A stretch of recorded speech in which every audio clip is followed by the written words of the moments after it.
Here I have an RCA Victor GP301 transistor radio. It's from about 1960, and I've taken it apart.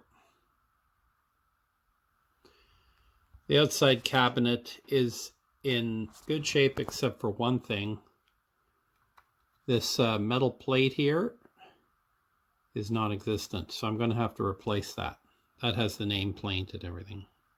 It came with a leather case, which it was kind of dirty. I cleaned it, and it just has some dye marks, but it's clean, and it's in just a little bit scuffed condition.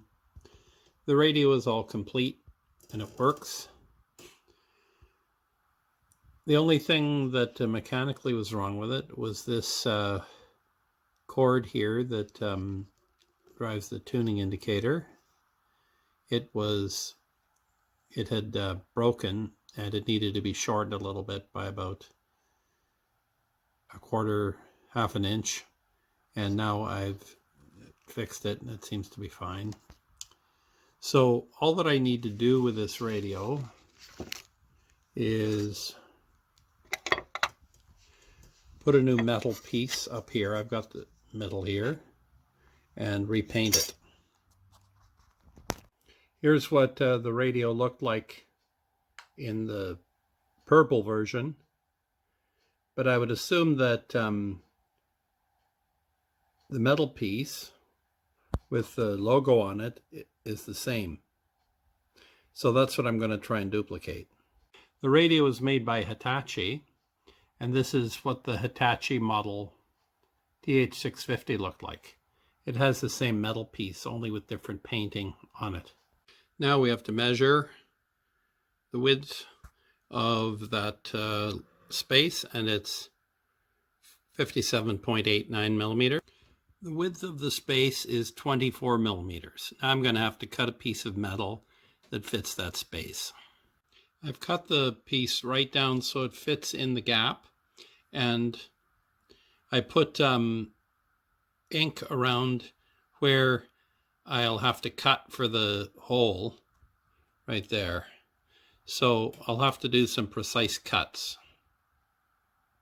I made a series of holes that outlined the shaded area that I had marked earlier, and I drilled these holes, and then I took a large pair of side cutters and just clipped the edges out to make a rough rectangular hole. Then I took this fine file and filed and made smooth edges. Now it fits into the space of the transistor radio quite well. It fits there, and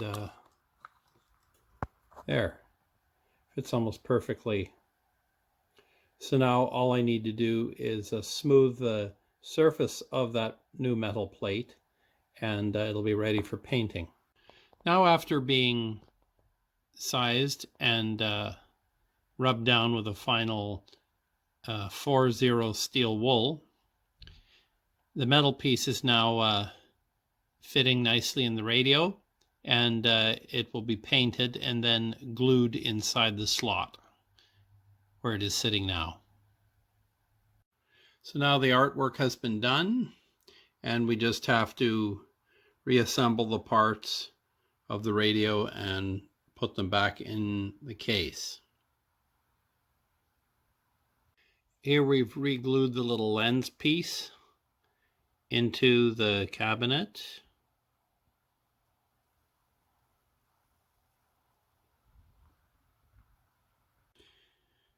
I've just fastened down the speaker. Next, I'm going to put the earphone jack in its place, and then the radio circuitry will be fastened down. It's unbelievably nimble hands that put these together. I'm having one heck of a lot of trouble trying to get this back in the hole without breaking the wires and getting the radio in the right position without stretching anything. After a lot of struggle, I managed to get the earphone jack in place, and I managed to, after even more struggle, I got the retainer in, but I've just loosely put it on while I maneuver everything else back into place. It never fails. There's always a wire that's going to be broken, but it's an easy fix. I'll just solder it back right down there.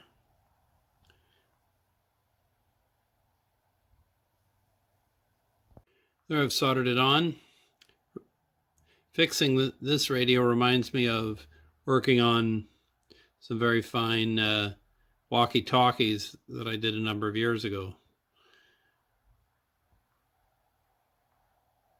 You have to use a magnifier to do any soldering.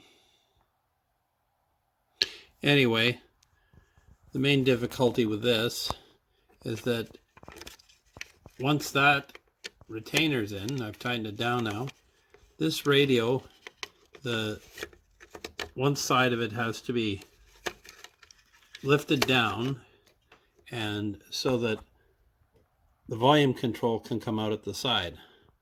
Now I think this is in the right position, and I'm going to put the screws in. The wire that I just soldered there is going to be tucked down in between the various components there. Get it out of the way.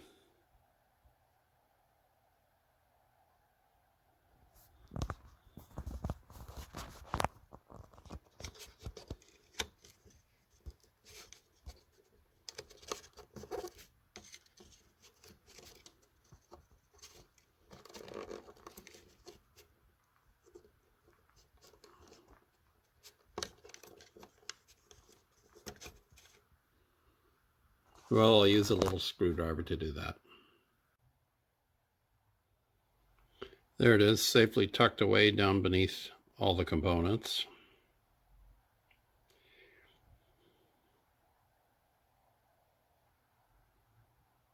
The last thing to do is to put in all the screws. So here all 3 screws have been put back, you see on the top and the side there. And now all I have to do is put the battery holder card, I'll glue that back in, and then the battery, and then the whole radio will snap together. Okay, now everything's together in the radio and the battery's in, and we'll just put it together and see how it works. Before I put it back together, here is the model number, GP701. And I believe it was made by Hitachi. And this particular model, I guess, was just marketed in Canada.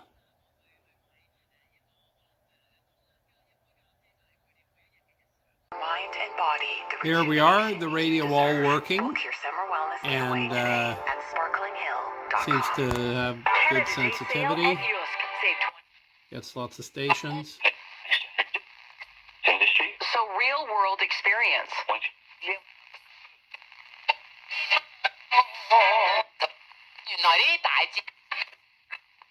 Vehicle repaired right the first time. In my head. Anyway, I think I will consider this radio all fixed and ready for display.